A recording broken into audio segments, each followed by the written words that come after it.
from that place that I wonder about, and I brought you some little facts which I think are cool, and I wonder if you care about this. So cool. this is the I mean, I don't have to go through all of them. You Billboard records, Spotify. You broke the Spotify record, 64.5 million plays on Apple Music. You beat Drake's views. That held the record before that. Wow. 36.6 million plays on Spotify. He beat out, I guess, also Drake, More Life. Do you hear from Drake when something like this happens? Yeah, he texts me. He says, "I hate you." Nah. You ain't shit. I'm coming for you. Yeah, I'm coming for my crowd. Just wait. Nah. I don't hear from him. What's up, you guys, and thanks for watching. Now, as you guys know, I'm gonna be giving you guys 5 reasons as to why J. Cole's new album KOD is Tony approved. Now, what you guys were just watching was his interview with Angie Martinez. If you haven't had a chance to check that out, please make sure that you do. J. Cole talked about a lot in that interview. He talked about Kanye West. He talked about the Kendrick and J. Cole album. He talked about meditation. He talked about addiction and so much more. Now, the interview is a little bit on the long side, but it does directly connect to his album KOD, which is his 5th studio album. It came out on April 20th, 2018, and it debuted at #1, selling 397,000 copies within its first week. Now, J. Cole has said that the album title KOD actually has 3 different meanings. I personally like to take Kids on Drugs because I feel like it directly connects to the message that I got from the album and the album cover as well. Now, Photographs reminds me of Wet Dreams off of his album 2014 Forest Hill Drive, just on his flow and his delivery, and as he tells the story of having a crush on somebody that you know on social media. Now, this isn't the whole message of the song, but I like that particular part, and I wanted to kind of talk about it because I feel like sometimes we have these IG crushes and we get so caught up on how they look and the fact that they liking your picture and they liking my picture and they liking his picture and he liking her picture, and all of these likings is going on and people are sending DMs, and you sometimes forget, especially if they don't live in your same city, that you don't really know these people. Like, these people could have stank breath, these people could talk funny, they could actually be putting completely on for social media, and none of the stuff that you see is real or how they're really living their lives. But we get so infatuated by what we see and we just automatically expect the best out of them, and we automatically assume that we're gonna like a lot of the stuff about them. We have to remember that we do not know them personally, and I like the fact that J. Cole was honest enough to talk about that in this song, because a lot of people have these social media crushes and they might not really want to talk about it in real life, but they really do have them, and these just be natural feelings that people be feeling when they forget that they don't know the people for real. Time will tell just who is on my side is a line from The Cutoff, and this is a song that J. Cole made for people with really big hearts. I feel like as we become successful in whatever part of your life that you become successful with, most of the time we want to take everybody around us with us, and because we feel like they have our best intention at heart and they really want to see us win and succeed, when in reality sometimes that really isn't the case. Unfortunately, you really have to pay attention to your surroundings, especially the people that surround you. If they're not bringing you positivity, if they're not uplifting you, if you feel like they're taking from you, or they're not putting in as much in a relationship as you are, then you might have to cut them off, hence the name of the song.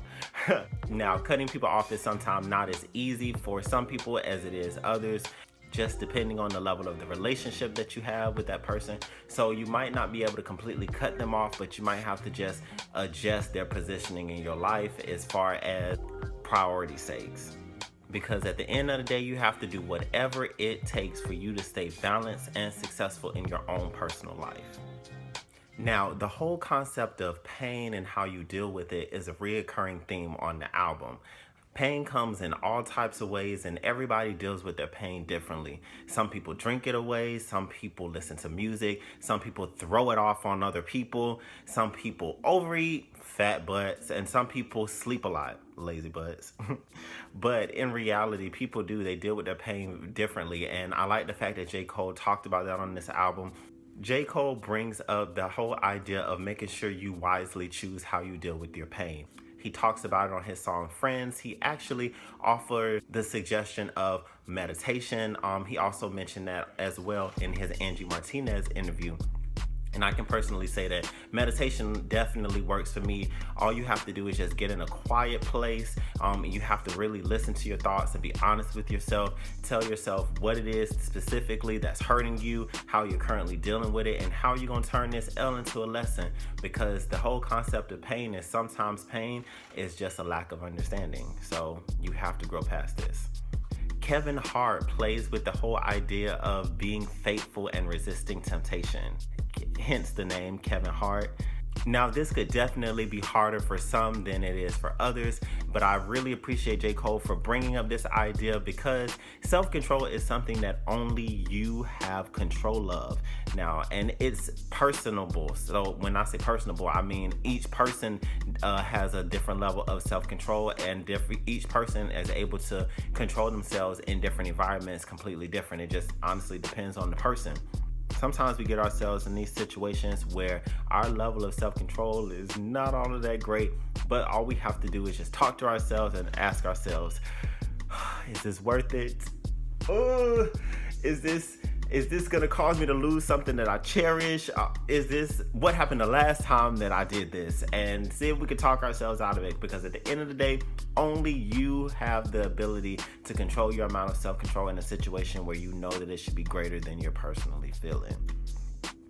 Because at the end of the day, only you can control it. And if you feel like somebody else is able to make you do something, or you feel a certain type of way every time you feel somebody, just remember in that moment, they have control over you. Now, brackets brings attention to taxes and the government. Now, and this is something important for J. Cole to talk about in his music, because J. Cole's music is always considered Black excellence, and each album that he drops is automatically a part of the culture. He's just that type of artist, and it's important for him to bring this up. And the questions that he asks on his album are legit questions.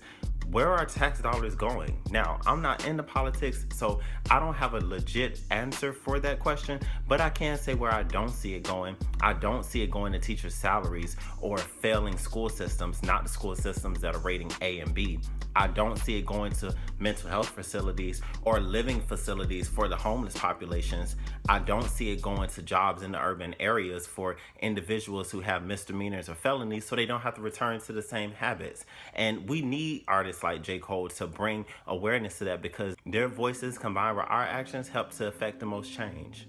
So there you guys have it, the 5 things that I took away from J. Cole's album KOD, and that's exactly why this album is Tony approved. Now, when it comes to J. Cole musically, I know I can always get a message for him every time he jumps on a track. It's definitely going to be food for thought. I've never seen J. Cole live. I definitely would like to, but I have been a fan of his since his debut album, and I've listened to all of his albums so far. So tell me, you guys, what did you guys think of KOD? Did you like it? Did you not like it? Did this video inspire you to listen to it? Did you like the food for thought ideas that I took away from the album? Let me know down in the comment section. And once again, thank you guys for watching Tony Approved.